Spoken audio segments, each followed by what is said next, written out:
যুক্তরাষ্ট্রের শুল্ক পরিবর্তন একসময় বাংলাদেশের তৈরি পোশাক খাতের জন্য হুমকি মনে হয়েছিল।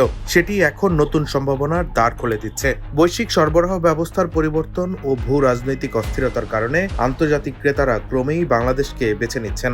যুক্তরাষ্ট্রের প্রেসিডেন্ট ডোনাল্ড ট্রাম্প বাংলাদেশের পোশাক রপ্তানিতে ৩৫% পাল্টা শুল্ক আরোপের ঘোষণা দেন। তখন রপ্তানিকারকরা বড় ধরনের আশঙ্কা করেছিলেন, কিন্তু নাটকীয়ভাবে ১ আগস্ট শুল্ক কার্যকর হওয়ার ঠিক কয়েক ঘন্টা আগে যুক্তরাষ্ট্র বাংলাদেশের জন্য শুল্ক কমিয়ে ২০% করে, আর ভারতের জন্য বাড়িয়ে ২৫%। এরপর রাশিয়ার তেল কেনার কারণে ভারতের উপর ২৭ আগস্ট থেকে অতিরিক্ত ২৫% শুল্ক আরোপ কার্যকরের ঘোষণা আসে। এই পরিবর্তনে ভারত, চীন ও মিয়ানমার থেকে আগের ক্রেতারা বাংলাদেশে যোগাযোগ শুরু করেছেন। অনেক প্রস্তুতকারক স্থগিত থাকার কারণে কারখানা সম্প্রসারণ, নতুন বিনিয়োগ এবং বন্ধ কারখানা পুনরায় চালুর উদ্যোগ নিচ্ছেন।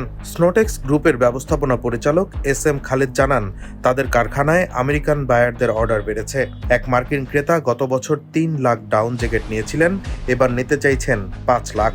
অনন্ত গার্মেন্টস লিমিটেডের MD ইনামুল হক খান বাবলু জানান, ডিসেম্বর পর্যন্ত তাদের অর্ডার পূর্ণ, নতুন অর্ডার নেয়ার কোনো স্পেস নেই। তিনি আরো বলেন, চীন, ভারত ও মিয়ানমারের উপর বেশি শুল্ক থাকায় অর্ডার বাংলাদেশে আসছে। ভিয়েতনাম ও কম্বোডিয়ার সক্ষমতা সীমিত, ফলে প্রতিযোগিতায় বাংলাদেশ এগিয়ে যাচ্ছে।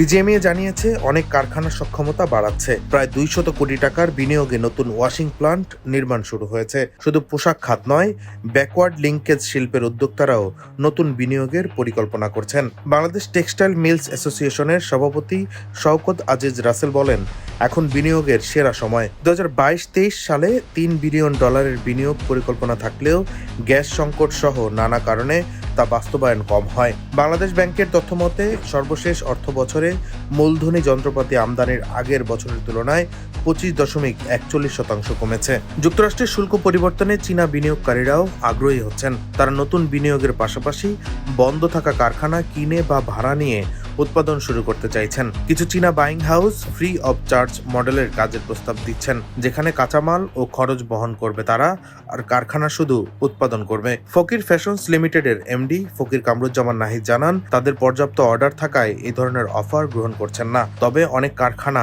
আলোচনা করছে। বিজিএমইএর তথ্য বলছে, গত ২ বছরে ১৯১টি কারখানা বন্ধ রয়েছে, তবে একই সময়ে প্রায় ১০০টি নতুন কারখানা চালু হয়েছে। বড় কারখানার মধ্যে কোথাও ১৫,০০০ পর্যন্ত শ্রমিক ছিল।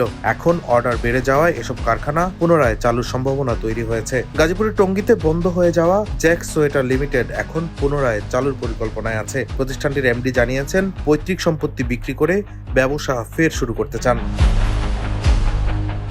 তবে এই সম্ভাবনার মধ্যে বিশেষজ্ঞরা সতর্ক করছেন। তারা বলছেন, যুক্তরাষ্ট্রের বাজার হারানো দেশগুলো ইউরোপের প্রতিযোগিতা বাড়াবে, দাম কমে যাবে, যা বাংলাদেশের জন্য চ্যালেঞ্জ হতে পারে। জাবের অ্যান্ড জুবাইর ফেব্রিক্সের নির্বাহী পরিচালক রাশেদ মোশাররফ গণমাধ্যমকে বলেন, চীন ও ভারতের তৈরি পণ্যের সমমানের পণ্য বানাতে বাংলাদেশের অন্তত ১ বছর সময় লাগবে। বর্তমানে বাংলাদেশের রপ্তানির অর্ধেকের বেশি যায় ইউরোপে, আর যুক্তরাষ্ট্রে যায় ২০%-এরও কম। ফলে যুক্তরাষ্ট্রের এই সুযোগের পাশাপাশি ইউরোপের বাজারেও প্রতিযোগিতায় টিকে থাকার প্রস্তুতি নিতে হবে, এমনটাই বলছেন খাত সংশ্লিষ্টরা। যুক্তরাষ্ট্রের শুল্ক পরিবর্তন বাংলাদেশের জন্য এক বড় সম্ভাবনার জানালা খুলে দিয়েছে, তবে সেই জানালা দিয়ে প্রবেশ করতে হলে গতি ও মান দুদিকেই এগিয়ে থাকতে হবে।